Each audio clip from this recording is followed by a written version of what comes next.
এই কোরআন পড়বেন, আপনি সুস্থ হয়ে যাবেন। কারণ কোরআনের আরেক নাম হচ্ছে শিফা। কোরআনের ভেতরে শিফা দিয়েছে কে? জোরে বলেন। সূরাতুল ফাতিহার আরেক নাম সূরাতুশ শিফা, আছে না নাই? আমরা অসুস্থ হলে এইটা করি ওইটা করি। বিশ্বনবী ঝাড়ফুঁক করতেন। আঙ্গুলে একবার বল্লা পোকা কামড় দিল, আয়েশারে বললেন লবণের পানি গরম করে ঢালো, লবণের মধ্যে আছে সোডিয়াম ক্লোরাইড।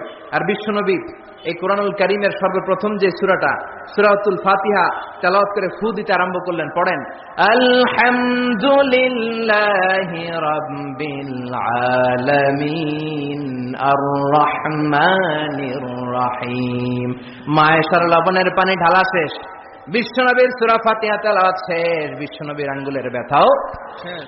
মায়েশা বললেন, ইয়া রাসূলুল্লাহ, আপনি নবী মানুষ, ফু দিলেই ভালো হয়ে যায়, আমারে কষ্ট দিলেন কেন? আমার লবণের পানি বসাইতে বললেন কেন? বিশ্বনবী বললেন, আয়েশা, লবণের পানি দিয়ে চিকিৎসা হয়, আর সূরাতুল ফাতিহা দিয়ে রুকিয়া হয়, ঝাড়ফুঁক। ঝাড়ফুঁক আর চিকিৎসা দুইটার সমন্বয়ে রোগ ভালো করে দেয় কে? কেউ যেটা পারে না পারে কে? কেউ যেটা দেয় না দেয় কে? এজন্য কোরআনের মধ্যে শিফা আছে, শিফা আছে।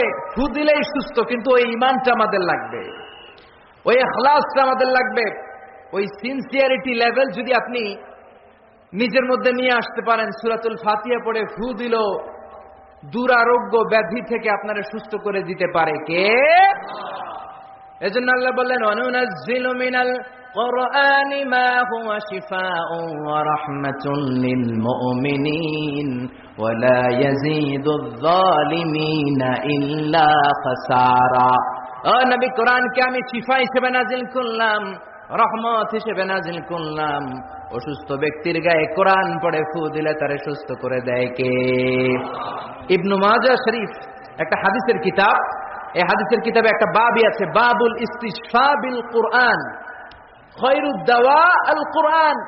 যে জিনিস দিয়ে তোমরা সবচেয়ে বেশি চিকিৎসা নিতে পারো, শিফা নিতে পারো, সেটার নাম হচ্ছে কোরআন। চিল্লায় বলেন, সেটার নাম কি? কোরআন। আরো জোরে বলেন না, সেটার নাম কি? বিপদের সময় এই কোরআন পড়লে বিপদ থেকে আপনারা মুক্ত করবে কে?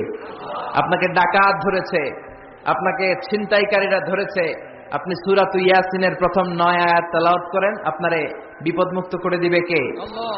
ডাকাতদের চোখকে অন্ধ করে দিবে কে? আল্লাহ। আমি নিজে প্রমাণ। চাঁদপুর থেকে আমি ফিরতেছিলাম গভীর রাত, গ্রামের ভেতর দিয়ে পিচ ঢালাইয়ের রাস্তা, ডান দিকে একটা টার্ন নেওয়ার পরেই দেখি সামনে গাছ ফলানো। বুঝলাম ডাকাত চাচারা বসে আছে, ডান দিক থেকে বাম দিক থেকে টর্চ মারে। ভয় পেয়ে গেলাম, ঘটনা কি? নিশ্চয়ই ডাকাত। আল্লাহর নাম নিলাম, বিপদে পড়লে একজনের নাম নিতে হবে, তিনি কে? ড্রাইভারকে বললাম আস্তে করে পিছনের দিকে যাও, আর পড়তে আরম্ভ করলাম, ইয়াসিন ওয়াল কুরআনিল হাকীম ইন্নাকা লামিনাল মুরসালিন আলা সিরাতিম মুস্তাকিম। পড়তে আরম্ভ করলাম, আল্লাহর কাছে সাহায্য চাইতে আরম্ভ করলাম। কিছুক্ষণ পরে ডাকাতদের একজন এসে গাছ সরাই দিয়ে বলে, হুজুর যান, কোনো সমস্যা নাই। সুবহানাল্লাহ। সুবহানাল্লাহ কইতে পারলেন না? এটা কোরআনের মুআজিজা। এটা কার মুআজিজা? বিশ্বনবীর উপর নাজিল হলো, তাব্বাত ইয়াদা আবি লাহাবিউ ওয়া তাব, ধ্বংস হোক নিপাত যাক আবু লাহাবের 2 হাত। সবাই বলেন, ধ্বংস হোক নিপাত যাক আবু লাহাবের 2 হাত। আবু লাহাবের বিবি বিশ্বনবীর চাচি উম্মে জামিল লাঠি নিয়ে ঘর থেকে বের হয়ে বলে, আতাইনা ওয়া কালাইনা ওয়া আমরাহু আসাইনা, আজকে মুহাম্মাদের 12টা বাজিয়ে ছাড়াবো। এত সাহস মুহাম্মদ পায় থেকে?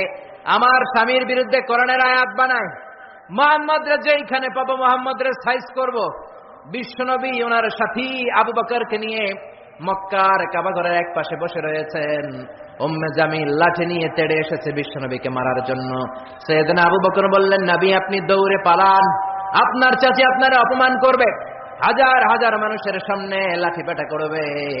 বিশ্বনবী বললেন, আবু বকর চিন্তা করো না। বিশ্বনবী পড়তে আরম্ভ করলেন, ইয়াসিন ওয়াল কুরআনিল হাকীম ইন্নাকা লামিনাল মুরসালিন আলা সিরাতিম মুস্তাকিম। আল্লাহু আকবার। বিশ্বনবীর চাচি এসে আবু বকরকে কয়, আবু বকর, আইনা মুহাম্মদ, মুহাম্মদ কই? মুহাম্মদ কই? কিন্তু মোহাম্মদ পাশেই বসা আছে না নাই? আছে। বিশ্বনবীর চাচির চোখটারে তাৎক্ষণিকের জন্য অন্ধ করে দিয়েছে কে? আল্লাহ। এজন্য আল্লাহ বলেন, ওয়া ইদা قرأت القرآن جعلنا بينك وبين الذين لا يؤمنون بالآخرة حجابا مستورا বিশ্বনবীর আল্লাহ ডেকে বলেন, ও নবী, বিপদে পড়ে যখন আপনি কোরআন থেকে তেলাওয়াত শুরু করে দেন, কাফের যখন আপনারে আক্রমণ করতে আসে, আমি আপনার মাঝে আর কাফেরের মাঝে আল্লাহ নিজেই একটা পর্দা টেনে দেয়। উম্মে জামিলের চোখটাকে অন্ধ করে দিয়েছে কে? আল্লাহ। আবু বকর, মুহাম্মদ কই? আবু বকর বলে, আমি কেমনে কমু, তুমি খুঁজো। বিশ্বনবী তাকায় আছে, আবু বকরকে দেখে, বিশ্বনবীরে দেখে না। এখন সুবহানাল্লাহ। বিশ্বনবীরে গালিগালাজ করতে করতে উম্মে জামিল চলে যায়, বিশ্বনবীরে বাঁচায় দেয় কে?